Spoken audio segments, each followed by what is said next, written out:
go. Here we go. Here we go. Here we go. Whoa! Scream. What's going on? I This don't like scary movies, except the y'all a movie of scary my movie. life. Scary good. Well, let's go ahead and get scary and be to the routine. We had a little foo in our introduction. It played the intro twice, but I let's am get so going. sorry. You did it's foo bar, right? Foo bar. What I say? Nothing. You said foo bar. Whatever. Recorded October 30th, 2024. Welcome to the Microsoft Security Insight Podcast Show. Hello, Brody. Hello, Ray. How are you doing? Notice I'm using my podcast voice. I like it. Excellent podcast Yeah. voice, Edward. Yeah. Very nice. Very nice. I'm Where's doing my Rodney today? ASMR voice right now. I'm living it up at Blue Hat.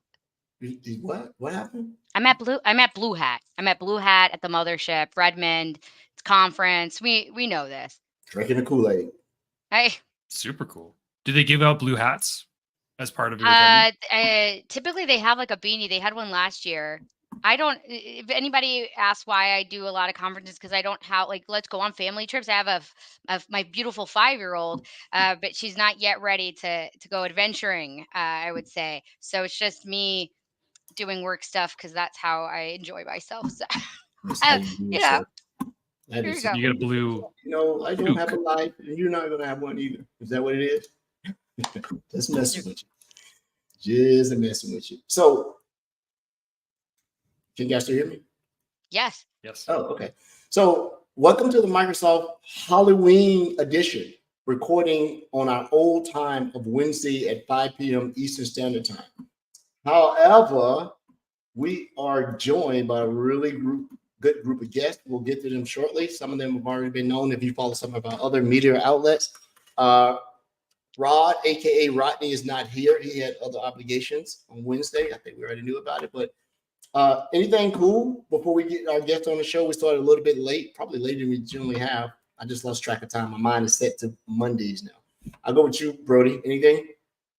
Nothing since Monday. I know, right? Just like nothing since Monday. We Noodle goes the best time. Like, yeah, I mean, our long-term listeners like, man, we love Wednesdays. Maybe we'll go back to Wednesdays. Never know.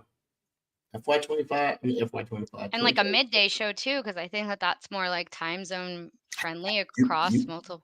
You have a good idea. Maybe we all individually do like midday shows individually, right? But all tie back. That's a good idea, right?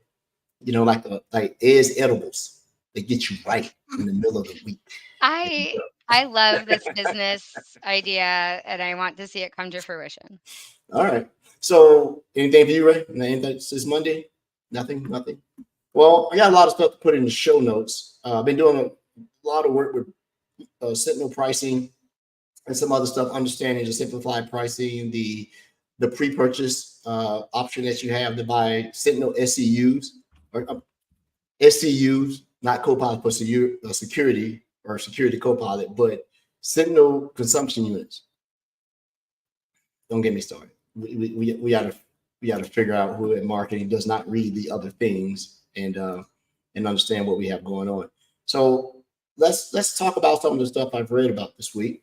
And we'll put them all in the show notes. First thing we got is, defending for identity, the critical role in identity. You know, I'm a big MDI fan, right? I would say, against adversaries, we're always going to be playing defense in the NFL. You can't hold, you can't bump, you can't do anything. We've had some very astute MVPs that come on the show, and if you go draconic and sit here and say, how can we make the world instantly better around these adversaries, you got to get rid of active directory. So I just gave you an impossible task. It's not going to happen, right? Yeah. Okay. Soon, right? Yeah. I'm not going to get rid of active directory, right? Well, the directory fabric that sits on premise is going to be a vulnerable spot forever, right? And, it's just how it is when you start seeing some of these live off the land attacks. I love MDI. It's gotten much better. That's what I sort of cut my teeth on before I came to Microsoft. I used to be a big fan of ATA before it morphed into MDI. So I knew advanced threat analytics very well a couple of places before the acquisition and then here. So I'll put that in thing. The second thing is we got deploy Sentinel using Bicep. So if you look at the infrastructure as a code of a sort, we're looking at being able to use a sort of DCS, desired state configuration. Instead of using ARM templates, you can use Bicep, which is another deployment methodology at Microsoft. In Azure, I know that Rod is a big fan of it. I started playing with Bicep a little bit more. I've never written a package or deployment, a deployment method using Bicep. I think I'm going to give it a shot to see. And I don't think a lot of folks that are using the Git are using Bicep. They're still using the old ARM way of deploying stuff. I'll put that there. This is close to my heart this week. I've been trying to help customers do log rationalization and using the data collection rules, especially with the new AMA. The AMA agent is not new, but it is running toward deprecation. So the data connectors are hugely representative of that. You got to get off those legacy connectors. You got to get over to the AMA agent that you're deploying on your endpoints, so you can pull these in and be able to ingest logs and be able to do things like avoid duplication of logs, logs that have no value, being able to do split log and ingestion. So we want to get over to the AMA agent. And that's something really cool. We're a little bit behind. I'll say before the next show. Rod and I had to troubleshoot something. I figured out something that I absolutely did not know about Defender for Cloud. One of my favorite blogs here is Shovelmon. He is one of the heavies when it comes to understanding all things Sentinel. He talks about using integrated Defender external attack surface management with the Sentinel guide, being able to bring that in. I thought it was as simple as just going to the data connector and doing a solution. It's not. I have not done this yet, but I have ESSM in my Azure portal and in my subscription. I'm going to give it a shot this week. This is my little geek out project. We're talking about detecting anomalies early in browser. So, if you're doing any type of forensics and you start seeing, I forget the entry in your, I guess maybe able to tell me it's not in your shim cache or your app that is where you can see the browser and it has like maybe a 300 which says downloaded from the internet. Can't remember right now. That's why I have a cheat sheet. If you start seeing this type of attacks and people obfuscating, links and things inside of a URL, you can sort of disrupt this looking at browser anomalies.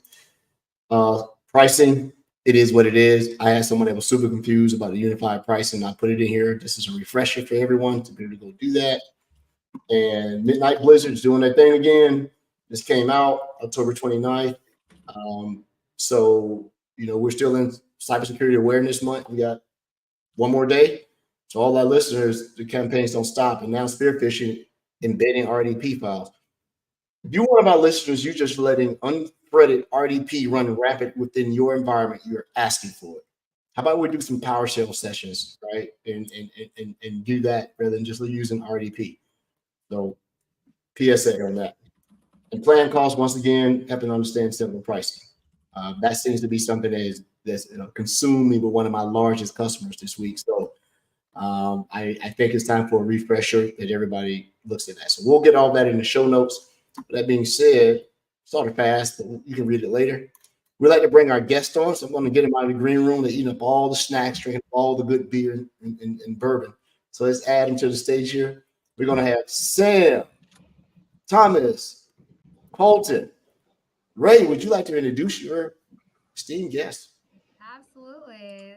These are a few of our Defender experts behind the scenes. Sam leads this particular team of threat hunters, and I get to work with them on a daily basis, day in and day out. And I'm just so excited to share them with the community and to get to dig into some of the gnarliest, more terrifying threats that they've been seeing recently, and share some practical, actionable insights with the crew. So welcome. Welcome. Thank you. So I've had the pleasure of talking to Sam, Thomas, and Colton before the show, and then there was a fireside that I know Sam was on the fireside. I wasn't sure who else was on there. So just it's 3 times as many weeks, right? And Sam is wearing a Baltimore Ravens jersey, but absolutely. No, you're in the South now. You got to go put that dirty bird on, the right bird on, right? I'm a big This fan. is the only bird I know, but we also have a Seahawk over there fan. Yeah, we got just a whole. That's right. Raptors in here. We got Ravens and not Raptors. Raptors maybe. So, welcome to the show. This is our spooky edition, talking about threat hunting, investigation, and all good things that they're seeing voodoo magic on this day before the holiday. So I don't know who's going to kick it off. Sam, you're going to kick it off. What are we here today? What are we doing? Oh my goodness, we have a plethora of topics to talk about. I mean, we have from the wonderful phishing phantoms, social engineering finest. We have emerging threat actors where we're talking about what goes bump in the night, who goes bump in the night, and also we have a couple other things about living off the land, right? And so all of these things together collectively builds a really good threat Yeah, I'm landscape of wondering what we're what is seeing. the Go ahead, Ray. Right. Ray, you were saying something? Oh, sorry. No, shoot. my network connected. I know. I was just wondering. Can you hear me? Yes. All right. In terms of the spookiest or most terrifying threat you've seen recently, something that's been super prevalent and difficult to nail down, widespread stuff. Can you share a little bit about that? What's like the top threat that you feel like people need to be mindful of and take action against? If you could just give just the first order of business here. In no particular order between our guests. Anybody wants to jump in, and then when you do it, do a little bit, map it to the things that Sam said. Is this a live off the land attack or something like that? So you guys have at it. I want to learn here. Carlton, do you want to talk about the emergence of, cloud threats and techniques? I think that's a really good starter. Sure. So yeah, I don't know if it's as widespread as some of the other campaigns that we see, but it's something that's definitely kind of ramped up over the last couple months to years, especially when you talk about like cloud identity compromise and some of the more sophisticated threat actors that are kind of leveraging these attacks. If you look back like maybe 2-3 years ago, really the only people we were seeing kind of leveraging this in their tool set were the nation state backed, well-resourced attackers that kind of had more flexibility and tooling and kind of took advantage of some of this stuff. But now over the last year or so, we've started to see a couple other groups kind of pick this up and add it to their repertoire. You think of groups like Octotempest, for example. They've probably been one of the more notable ones over the last year or two that have kind of picked up this attack set and started to leverage this when they do their intrusions to kind of pilfer data, and kind of leverage some of the token replay stuff to accomplish their goals. So there's kind of a wide range of actors that are leveraging this as a path to conduct their activity. So what was once kind of limited is started to broaden out, and now we're seeing more and more people add this to their repertoire. Any particular reason why you think that is starting to pick up? Because I have a theory of why I thought it would never really take off and be overwhelming in like a tsunami, but I'd like to understand a little bit. Why do you think you're starting to see that pickup of other ATPs techniques and adding them to their own? Personally, I would say there's a couple different reasons for it. First of all, looking at like the EDR space and Defender space in general over the last couple of years has really progressed. So it's kind of raised the barrier to entry for some of these groups that once they get initial access, it's kind of more difficult to get around the network and get what they're after. You look at a couple of years ago, pretty much everybody was just dropping Cobalt Strike beacons all over the place, and detections weren't really the best at that time, and they could kind of just use that as the foothold and pivot and collect all their data and exfil it out that way. But as detections and the EDR products have kind of gotten more advanced and more correlation, it's kind of made it a little bit more difficult, not to say it's impossible to bypass EDR, but it kind of raised the barrier to entry. And then I think the other thing is kind of the adoption of the cloud and all the companies that are kind of moving to that hybrid kind of setup, and then that kind of makes the attack surface a little bit wider and makes it a little bit more of a juicy target. Okay. You would think for a while that adversaries avoided attacking assets in the cloud because, some of the inherent controls just by being in the cloud with those tripwires will just light up. But now you're starting to see that, these adversaries are no longer afraid of, the native cloud infrastructure is the one that they're there when you just land without buying the subscriptions and the particular workload. So I see it too. I see that that's happening now. And this ties back to what you initially said, where they're attacking cloud access. Is it access or they're attacking identities? Because you just said once they get access, what generally is the next thing someone does once they move either laterally or hopefully they don't have to land on a privileged identity right off the bat? What's the first 2 or 3 steps that you see in your investigations of what they're doing next? Yeah, so obviously it's going to start off with identity compromise in most cases, whether that's password spray or adversary in the middle. Getting in isn't generally the problem for these adversaries, but once they are in there, obviously they want to move to the higher privilege users, and they want to be able to collect as much information as they can to kind of give them knowledge of the environment. So that could be even as simple as leveraging the VMs and kind of some of the stuff that's inherently already there in the cloud. When you get access, you can just leverage those VMs to kind of use those to gather more information to kind of further along what you want to target going forward. And then you start to get into, once you have a compromised identity, you could leverage tools like Graph Runner or Azure Hound to kind of further enumerate the environment and further collect information that can be used further down the attack chain. So that's kind of what I would see is the most. Obviously, when they get some of the more privileged accounts, there's different ways to set up backdoors to maintain access. And once the hybrid accounts kind of get compromised, it makes it a little bit more difficult to track what the adversary is doing, because a lot of the times the admins may still be using the account and they might blend in with some of the other traffic.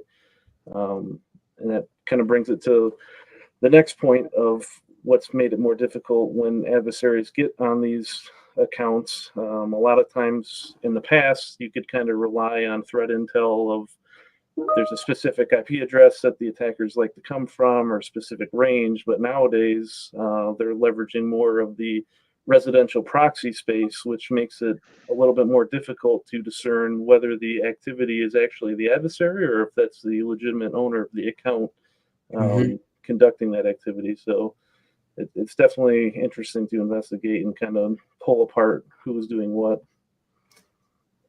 Yeah, you're right. And, we could go into some of those just no-brainer things that could, make it much harder for people to compromise identities. MFA people, it's not that hard. It's like everywhere now. Just do it. Thomas, what about yourself? Oh, I'm sorry, Sam, you were going in? No, I was going to say, it goes back to the last episode where we talked about zero trust. And by then, once the product misses it, right? So you have that false negative. Now you have to get into the baselining of the network and understanding, what is the normal times of operations, right? Who normally logs into these machines? What are their normal actions they perform on these machines? Because now, you assume that everyone is compromised in many ways, and you have to discern who really belongs in this environment. Another portion that you asked, which was what happens once they're in, it really gauges or gears towards intent, right? You have to understand what was their true intent when they meant to get on these machines. Was it data exfiltration, right? Was it a data brokering in many ways? So I'm just going to suck up all the information, intelligence, and then I'm going to sell it. Right, I'm going to resell it. Or was it something destructive? Right, we talk about the human operated, ransomware. What are they? Is it monetary gain? Right, financial gain. All of these things play a factor in the final outcome of them being on the machines. And sometimes you may just be a unwilling bystander. Is that I don't want anything you have. I want your connection downstream. Vendor. Absolutely. Yeah, I want to do that. I'm just going to wait because I know you do a process once a month. I'm just going to wait because I can hide in the noise in the process. And not just that, but also the trust relationships with other stakeholders, right? So let's say, for instance, you are a CDC, a clear defense contractor, and you have ties to other CDCs. That's just a foothold to pivot into, and your networks intercommunicate in some ways. That's just a foothold to pivot to where you really, really want to be. Yeah, and the adversaries weigh the risk versus dwell time versus I need to do something now before I'm found out, right? Yep. And I'm looking at that.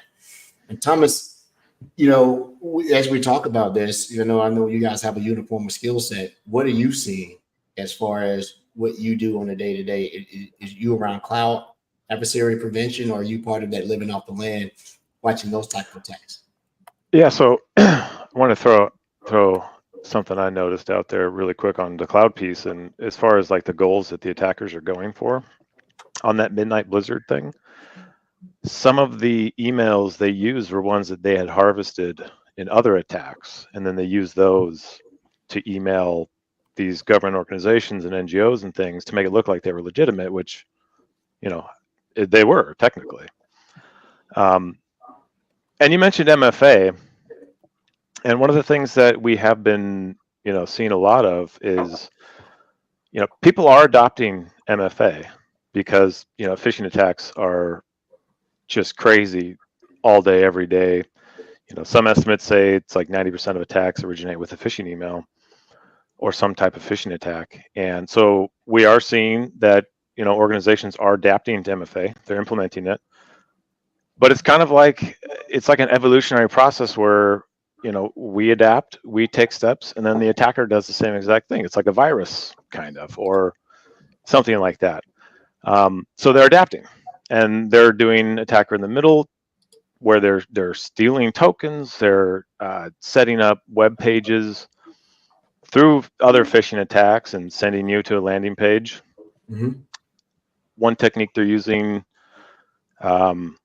they send you to the page, and then they use JavaScript to make it look like, hey, this is a legit login page. You type in your password. That communicates out to the attacker's server, and then that comes back and says, okay, now ask them for their MFA code. And then they enter their MFA code. So they're doing things like that in order to really just get around the MFA. And they're extremely, certain actors, the really sophisticated ones, the nation state actors, Russia, China, North Korea, they're very good at doing these things and making it all look legitimate.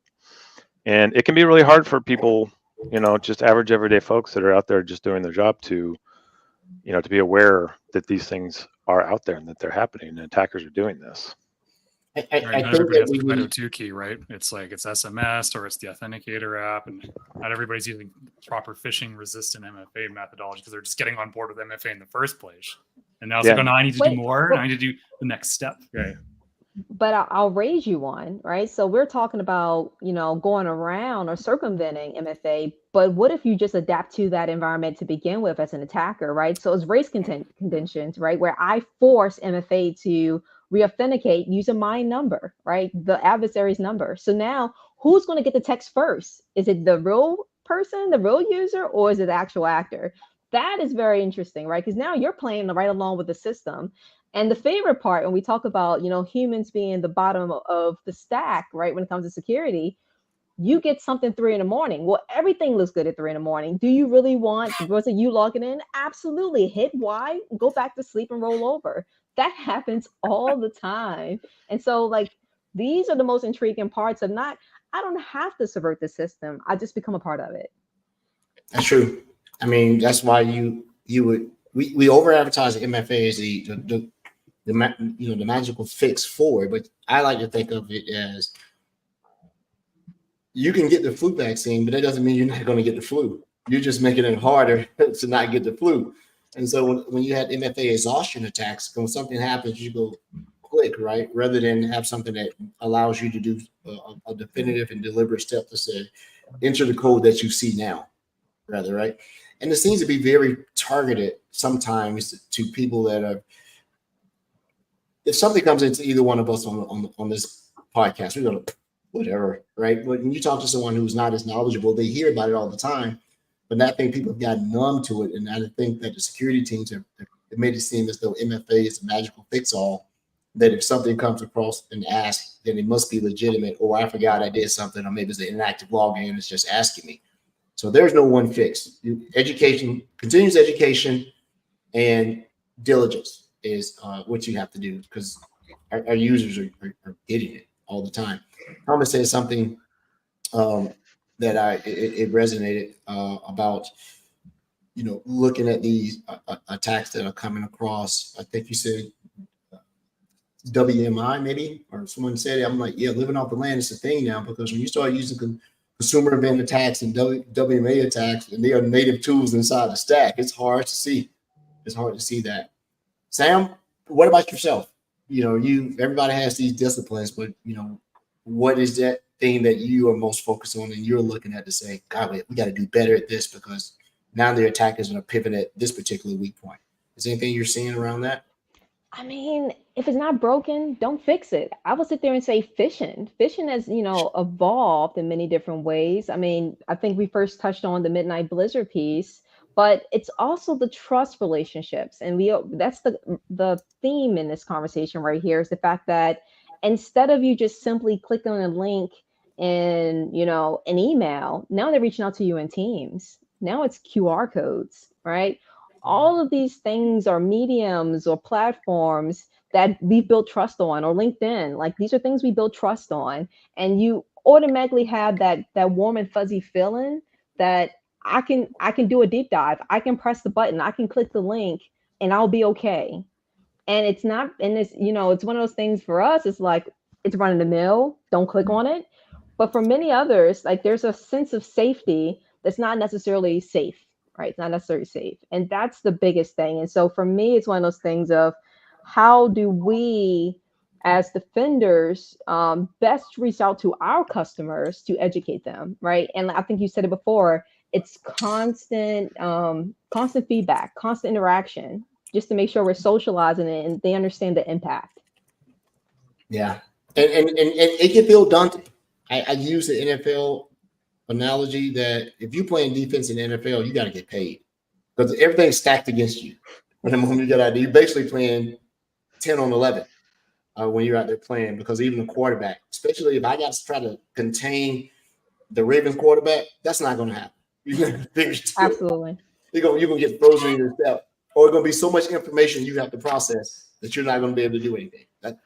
That's how it is. Bro, do you have something? Go ahead. I loved you using the Ravens, because Sam's a Ravens fan. I just thought that was very nice. I did have something actually. Go ahead. I wanted to build on that and ask Sam and the team. Okay, so like very recently, the DCU, the Digital Crimes Unit, disrupted a spear phishing attack with Star Blizzard, and that was a Russian group, and they were hitting various NGOs, government institutions, etc. Great. I love that, right? I love Microsoft works with, I'm sure, elements of your team to identify and then work with, CELA and the DCU and take those nets down. But honestly, like, isn't it just like they're just going to spin it back up again and keep doing it? Like, is it so like how so it seems like it's so difficult to get in front of it? And I'm wondering, are those efforts enough, or are they disruptive enough to dissuade? Or is the recovery and the recovery time to stand up this infrastructure to go ahead and perform another attack just too easy to do now because of cloud infrastructure capabilities? Yeah, that's a good question. I mean, that has sort of been talked about, that you have to make the cost of doing the entry or the work to penetrate so high that either the adversaries choose easier targets, but easier targets don't pay. Big targets pay, and they know, right? I've been doing this long enough, and Sam, you have, and Thomas and Colton. Tell me if I'm wrong on this. Back years, 10, 12 years ago, there's sort of unwritten rule that you didn't go out to education, you didn't go out to healthcare.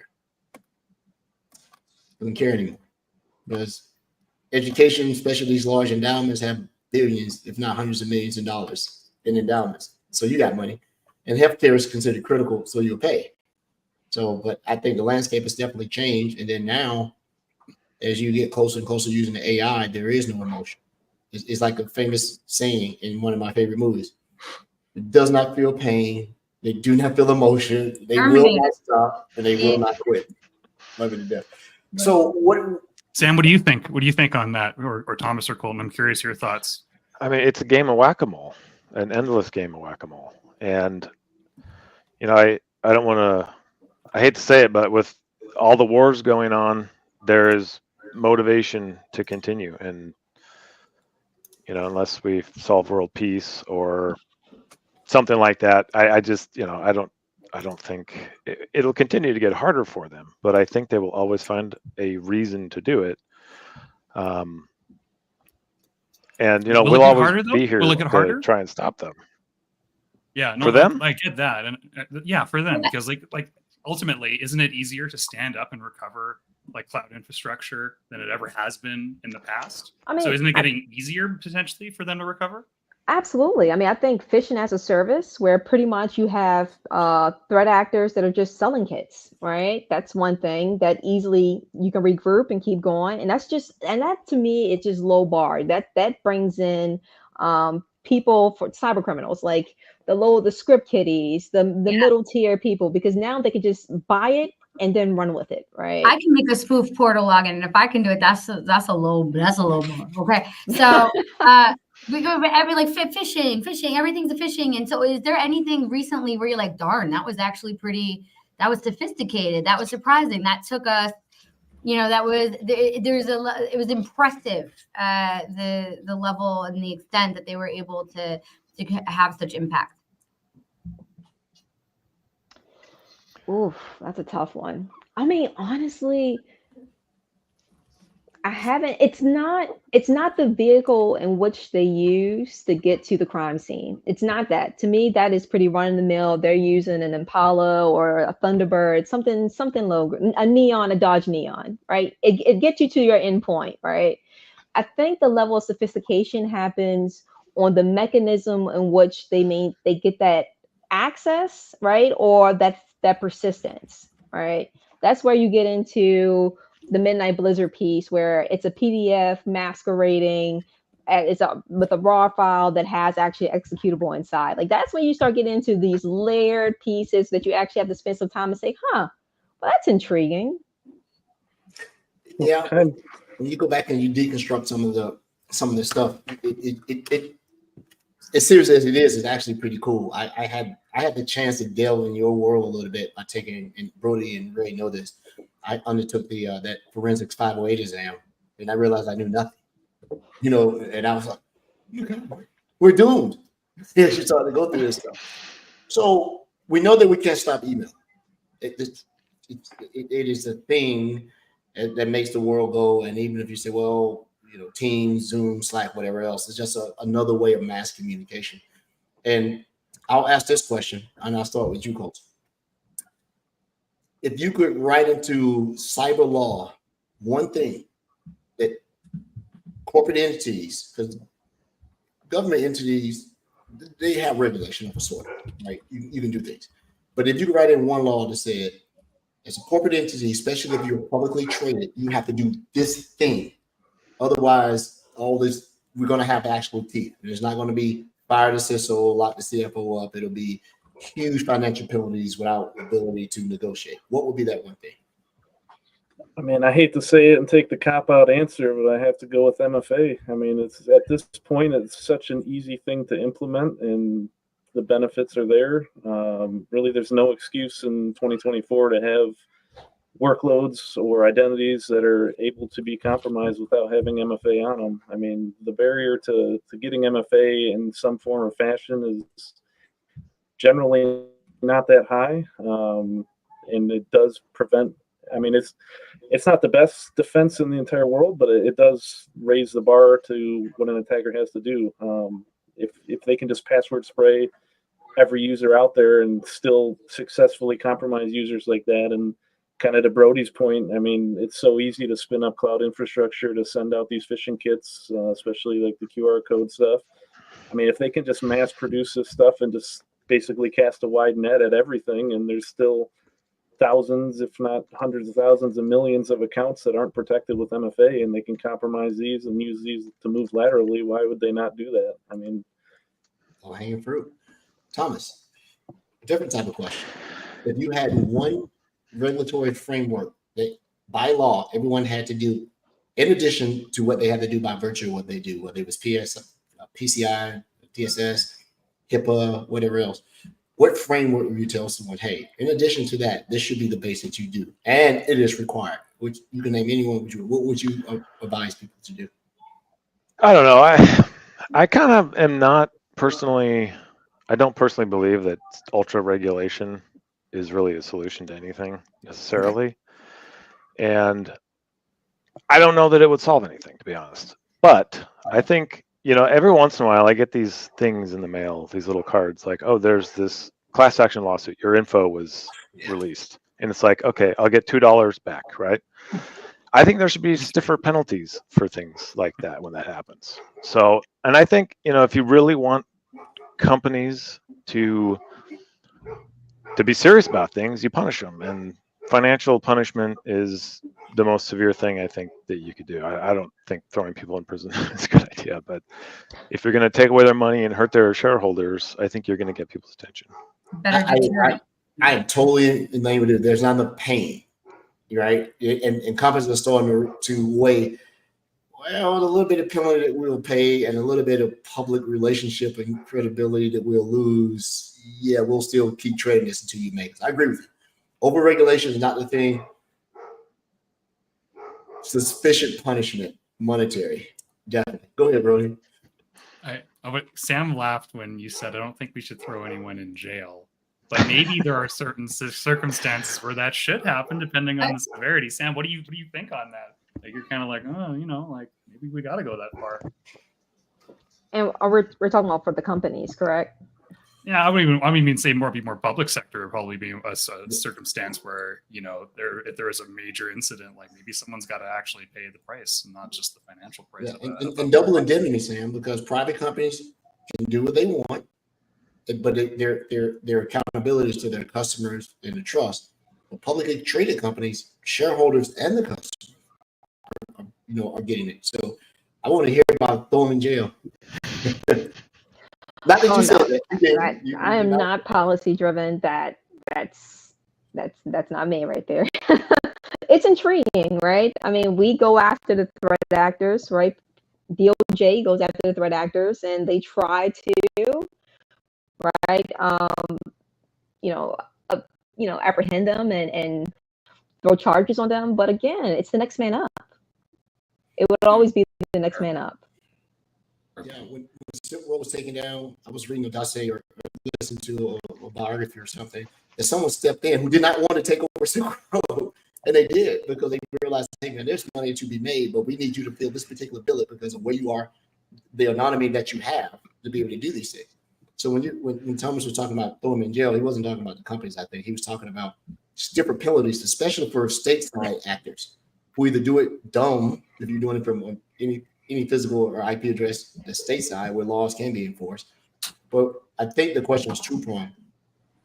Companies that are deliberately negligent and securing certain things, especially when the industry peers have already shown, hey, you got to do something.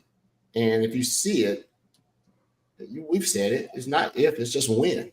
You're next to be able to do that. So, yeah, I think we need stiffer penalties. I think for a time, there was a perception there was a lot of underage individuals who were doing it because they thought that was a shield. I'm underage. I'm just being a teenager. I'm just hacking. I didn't mean anything, intentional, but it's very much intentional in doing that. So I'll ask a question to the entire panel. There will be no world peace because there's humans. That's not going to happen. There'll be world peace when we look up in the sky and you see ships coming down like humans, tasty. Then you'll see everybody want to get together. Now we want to fight Independence Day, right? But, what is there not to be pessimistic about? Give me a good sign. Give me something that says, hey, the battle's not lost because I see this on the horizon. And like a recent campaign that you were, even if it started off as something ordinary, like the entry point was phishing. but you're able to, oh, I see a difference here. We saw this campaign. It was systemically running rampant and creating havoc, and we were able to stop it. And maybe there was some aspect of it that was sophisticated, but you see, like, we pulled together, we rallied, the security is a team sport, and it kind of nurtured this sense of optimism where possible. Yeah, I need a good story lately because I not heard any. Somebody give me a good story. Somebody on this. I'll give you one. So one of the things that we've seen from the XDR product is kind of the automatic attack disruption feature that has been around for the last year or so. There's been a couple different intrusions where the actors are eventually trying to drop ransomware, but because of that attack disruption and the ability for the product to automatically detect that there's lateral movement going on and then the account is compromised, the product is able to go in and contain that user or that device, and then that kind of prevents the actor from being able to spread across the entire environment. So now you may have a handful of systems that still get infected, but instead of looking at 5,000 users or 5,000 machines, now you're looking at 5 machines that may have been impacted, and then that allows you to kind of do the investigation and make sure the attacker is out of the environment and get back to business a lot quicker than if your entire network was owned. So that's the technical capabilities, right? But what about these are frightening stories from the trenches? What's something that you've seen or aware of, even in recent news? You're like, goodness, the community came together. That like the expertise of the threat hunters is helping me have confidence that there is point to this, even if it's playing whack-a-mole. Yeah, so our team, our small team, we have been hunting on one team of the broader defender. Yeah, just one team, not specialized. Yes. We've been tracking a banking Trojan group that's been targeting Latin America, particularly, but they've targeted other geolocations as well. But we had been following them with Latin American financial institutions, and they've been using phishing attacks. And they were hosting their infrastructure in Azure, hundreds of their sites hosted in there and their infrastructure. And through all of our investigations going for probably months where we tracked them, and we continued to take down that Azure infrastructure every time it popped up, and really limited their capability to actually go after our customers. And really anyone else too, because we're taking the infrastructure down that they're using. And ultimately we forced them out completely, and they stopped using Azure totally. So they did move on to other, resources like GoDaddy and others. But it didn't stop us from continuing to track them and, protect our customers at the very least. Nice. That's a good insight on that. I'm gonna ask Sam that same question, but I'm gonna ask it based on Thomas's answer. Is there a propensity or preference of negative security actors to use Azure, or is it just based on the skill that they have that the cloud provider of their choice may be AWS or maybe GCP? That's part one of the question. And number two, what is your ability to be able to effectively hunt and or defend when the source, the adversary's source or base of operation is not Azure, it's GCP or it's AWS, or God forbid you use Oracle? No shade on Oracle, no CI. Do you see that you have the same ability to be effective if someone's using a launching platform that is not Azure? That's tough. I think it's all of the above for the first part of your question. I mean, it's cost, it's potentially if you already have a foothold in someone's network or environment, that you actually use that as a launching pad, you don't even have to pay for it anymore. They're just unwittingly hosting these things, right? And so I want to point out something that I want to, that Thomas had hit on. Microsoft establishing a no-fly zone, pretty much, and it's basically like you're not going to use us as a launch pad to go somewhere else. That's just not what we're going to do. I think to me, it's a perfect. It has to be a balance between intelligence collection, right? Because there's a lot you can learn about tradecraft, right? When they're using our environments, but also there's a portion of eviction. It's almost too much, whether it's critical infrastructure that's being attacked, or it's important parties that we need to our customers that we need to protect. And so those, it's a delicate balance. And to your second part of your question, that's where you talk about, you're stronger as a fist than an open hand, right? So working through partnerships, and that to me is one thing I feel like Microsoft has done an amazing job, is getting information to the people that need to have it in order to action on it, and to do it at cyber speed. That's the big point.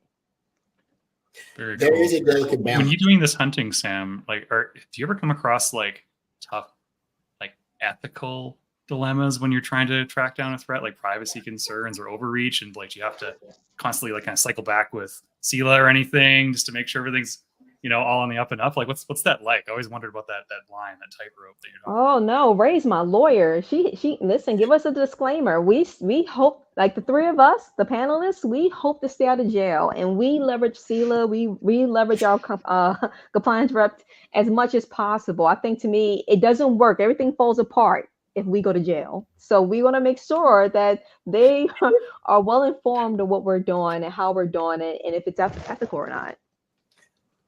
That's a very delicate line. I'm ex-military and I'm a warmonger. I respond in kind. I mean, it was said by some of the older heads in the industry, well, how come we can't go after the hackers and hack them? You can't do that, right?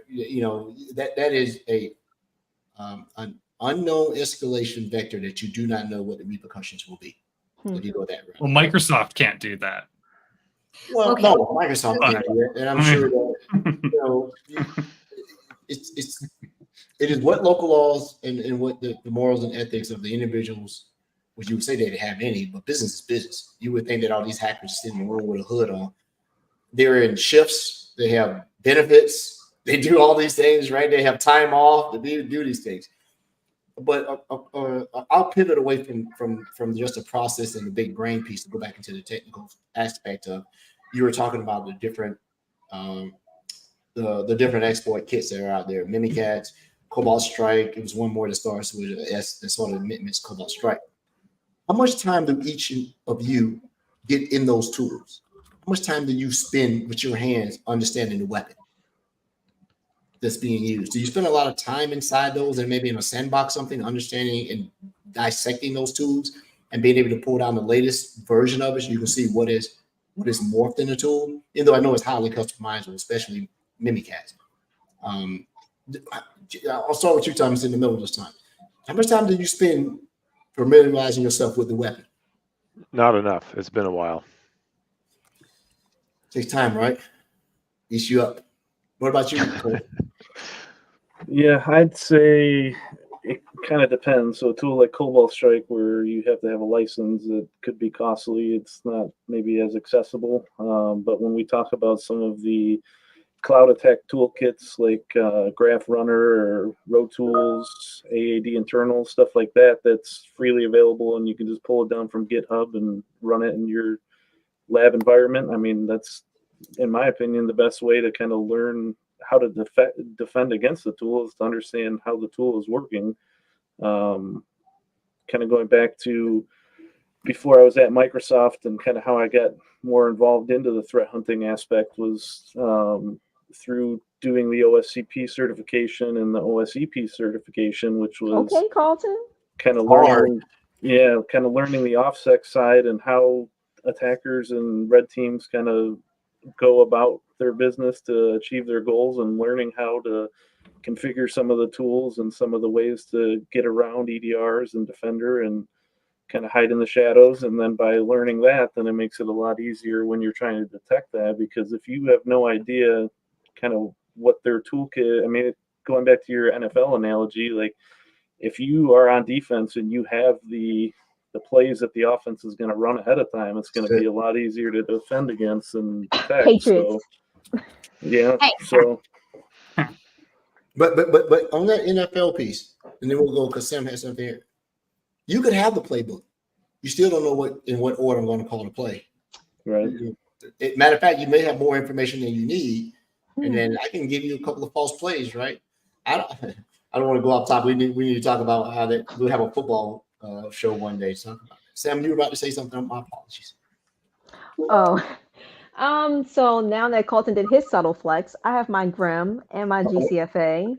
And in a formal life before Microsoft, I ran the forensics and malware team. So it's been a minute since I popped open IDA or Ghidra, but I mean, things really haven't changed much. I will sit here and say, at the end of the day, you'll get a bunch of junk code, but where they're trying to get to, their intent of what they're trying to pry into, it's all the same. So that's my spill there. But I love the flex, Colton, very subtle with your Detroit Lions hat. Yeah, you put it on. I like Detroit Lions. We'll see. We'll see if Following they play more football here in about 2 weeks. Now that's scary. That when you talk about something scary, Detroit going to the Super Bowl, that's scary hours. I am in Atlanta. I will keep my mouth shut. I think somebody said at least we have a Super Bowl. I just put my head down and I kept my mouth shut. What year was it? Did. 60 something. Hey, but Joe Davis, man, I need me a fur coat. I should have got me one of those to wear on the show. You call your shot on that. But anyway, so it sounds like I just assumed, and I think a lot of folks assume that hunters who hunt, that you guys stayed in the tools. Like you had a sandbox that you were running area export, you were reverse engineering it, and you were doing it. But it sounds like it's not the case. So if that's not the case, how do you force the other side to punt if you don't really understand how to keep them from getting a first down? Because Frank, the creator of the show, just always say your job is not to stop, because they won't stop. Your job is to get them to punt, right? And then you drive them back down the field, let them come back, and you force them to punt again to do it. So what do you do in your day-to-day that you outside of being thrown in the fire and drowned in the pool and fighting the alligators up to your arm to stay current on things? Because I think it would be worrisome that you learn as you're being shot at. And I know that's a bad analogy these days, but I can't think of a better one right now. No, I think you're short selling a little bit. And I say short selling because Microsoft, we are inundated with the signals that we get, right? It's more than just a team looking at things. It is a plethora of teams that are looking at things and reverse engineering and feeding it back into our data systems. It doesn't take just one team to do it. It's multiple teams. And we get to be able to curate that information, funnel it through, and make it actionable for us. And that's the fun part when it comes to Defender Experts, the fact that we're almost like the nucleus in many ways. Many atoms revolve around, and we're just able to pull from it, break it apart, make it make sense to our customers. And that's how it goes. You don't need us. If you have us in the weeds, we can't give you the broad depth of what's happening. Right. And so it's us that's able to fuse these things together to get there. And that's how we're able to stay abreast. We pull in all those data streams from our Microsoft threat intelligence team, our reverse engineer team, and pull it all, our MSIR engagement teams, right? People who's on the ground doing forensics. We're able to pull all those data streams together and tell a complete narrative. Mm-hmm. Sorry. It just reminds me, Sam, how you were emphasizing, a lot of people, the misconception is that people are the weakest link in cybersecurity. But I know, and you firmly believe this, humans are also the tip of the spear, right? We are bleeding edge. So it's us leading the charge. And yes, obviously we have Gen AI and we leverage that internally, but it's the human expertise that is protecting the human aspect as the weakest link as well. So I like the juxtaposition there, and I think that that's something to be mindful of when we have these conversations. Yeah. So let's we have a few more minutes in the podcast. Let's have some practical conversations here. Sam, I just sent you my resume. What I need to join your team. And this is hypothetical. I didn't send you my resume. This is me saying, hey, I want to be on your team. And then I want to get you to at least say, I want to give an interview, and then when the interview, I got to sit on the panel of all three of you. How am I going to not get run out the room? What skills do I need? Ooh, this is a good question. And you have the best team right here to do it because these two people are on the hiring panel. I'll make the decision, but they're going to be the ones that's putting you through the gauntlet. So you have the perfect conversation. So start with them. I'll do the decisions, but start with them for them running the gauntlet. So Colton, other than me coming in with a Barry Sanders jersey on in the interview, because social engineering and behavior manipulation is one of my superpowers. So I got a Barry Sanders on. I saw the turnover, the bit over. You see his sign. There's a sign. So what do I need to do?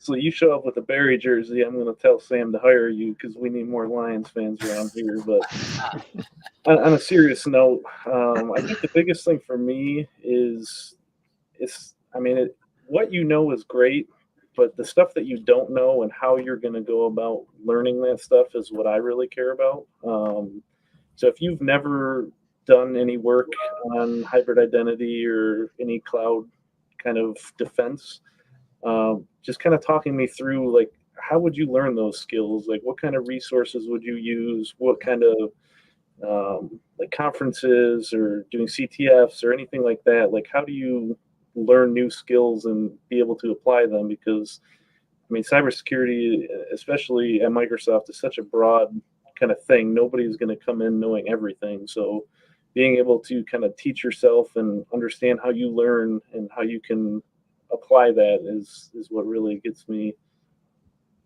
Yeah, I love that.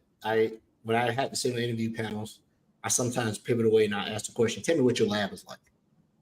Your own personal lab. Tell me what you're doing in your lab. So Thomas, we didn't have a same day interview. Colton's like, I like this dude, blah, blah, blah, blah. I come to you and I have a Curtis Martin jersey on, and I do have one, and it is signed. So I've been out with my Jets on, and I said, hey, how you doing, Thomas? Give me an idea of what you believe is a good candidate. So Colton says the ability to learn and invest in yourself when you're not at work and how you do learn. What is it for you? Yeah, I think for Microsoft in particular, culture is really a big deal. Yeah. And, part of that is, showing a growth mindset and wanting to learn, but also being able to kind of fit in on a team. And I know just from personal experience, a lot of people in tech, sometimes that doesn't really work out. And some people can't work on it as a team. A lot of people are kind of, work on their own, do their own thing. But we need team players, and we need people that are going to be able to reach out and build relationships with other teams as well. Mm-hmm. Because like Sam had said earlier, a lot of the work that we do it as a team, but we also do a lot of work with other teams inside Microsoft. We use the work that they've done. They use the work that we've done, and we come together and we do things to grow our team and grow our tools and grow our capabilities. So I think that's really, really important to me. Great. So I got through the first two gauntlets. I'm in front of you, Sam. I show up and I'm like, oh, hold on, give me 1 second. Shannon, I'll call you right back. Yeah, thank you for the cap, Mr. Sharp. I really appreciate it. So now I come to you. I just got the phone with Shannon Sharp, and we were talking with buddies, just sitting there, nice sign hat. So I'm trying to find that personal relationship. And I know you're a Ravens fan. What are you looking for as a leader? Not a manager, because I think they're not mutually inclusive. Right? I don't like manager. I like leader. What do you think in the leadership capacity that you're looking for to say, this is worth putting this person on my team at this time and moment? Because things change. So I would ask that of you. Right. So I think each of them, Colton and Thomas, can attest to is the fact that I look, after I get everything back from my seniors, what I really look into is how do you handle challenges, setbacks, and most importantly, failures? To me, that defines your character, right? And most of the time, you see how their mind works when they're working through a problem and what happened. How were you able to take that step back, and how were you able to move forward, right? Were you able to break through that fifth wall, right? And that to me is the most important portion, because most of us come in and we're the top of our stack. We're the best. We think we're the best, right? And some of us are engineers, so we're right into solution space. But understanding where you have shortcomings, where you weren't perfect, right, and there was something you could have done better, and being able to talk about it, and not without fear in many ways, being able to embody it, embrace it, and show that growth, that to me matters. Like, and then it all loops back into what Thomas said about culture, and then it all loops back into what, you know, Colton said about that growth mindset piece. Like, it all comes together. Yeah. I'll, as we get ready to close the podcast out, it seems to be the football analogy show, and I'll give one more football analogy. I played defensive back in school, high school, and my son played. This is a Halloween episode. We're going to have a football episode, I'm telling you. This is a hollow football episode. You have to have a defensive back goldfish memory.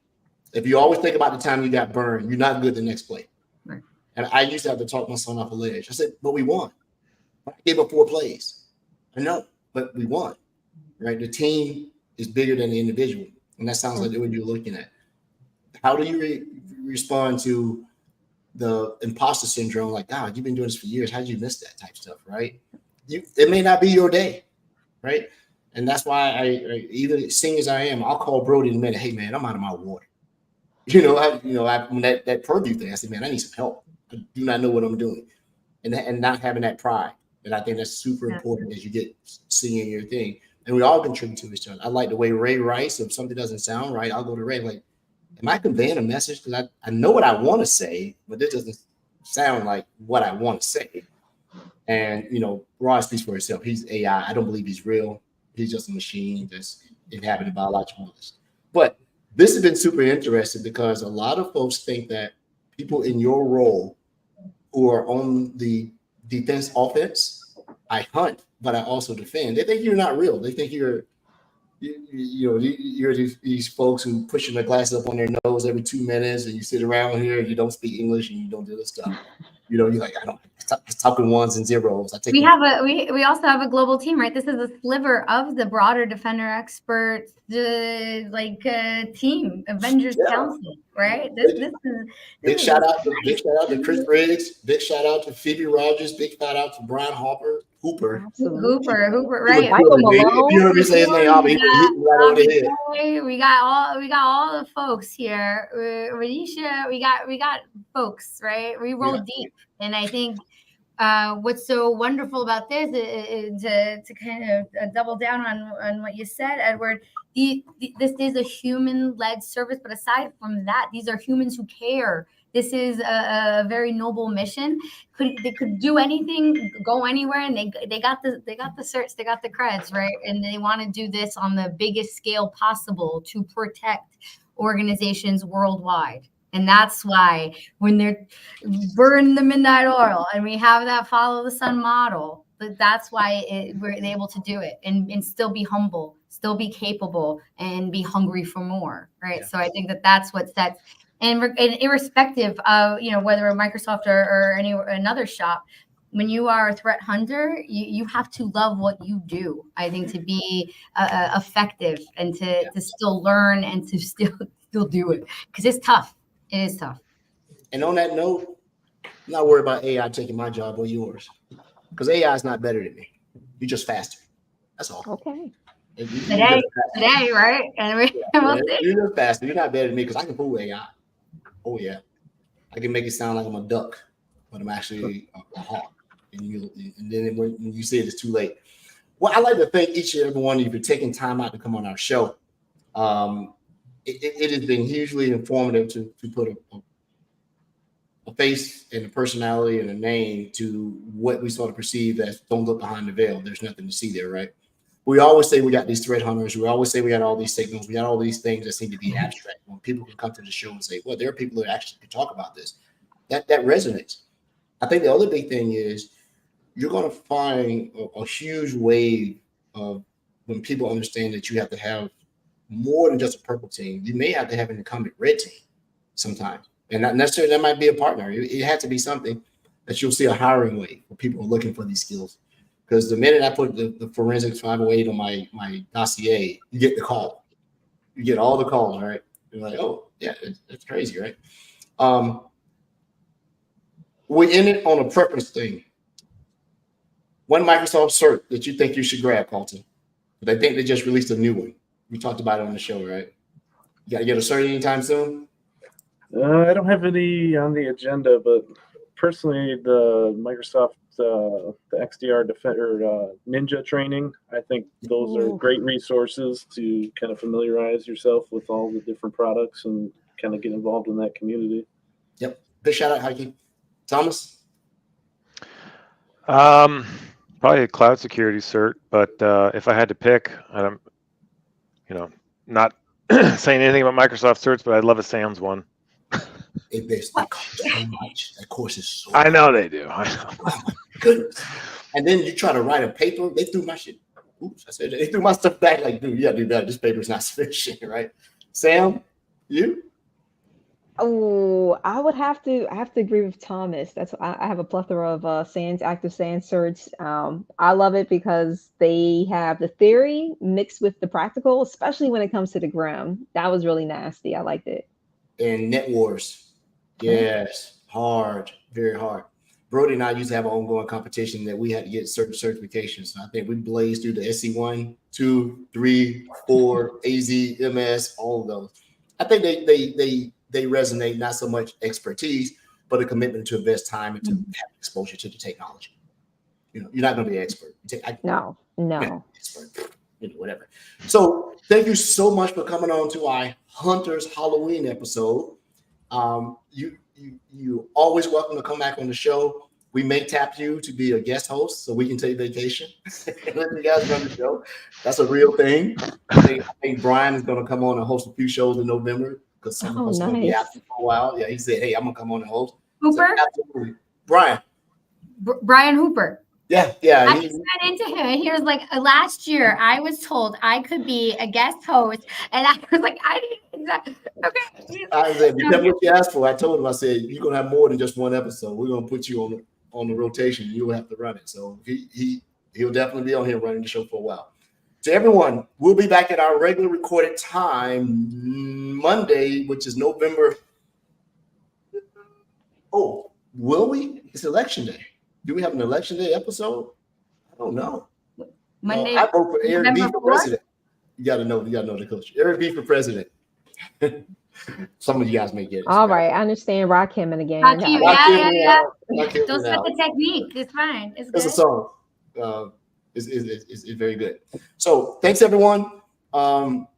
We had a great time tonight. We love having you on the show. You guys are welcome to come back. With that, peace. Talk to you later.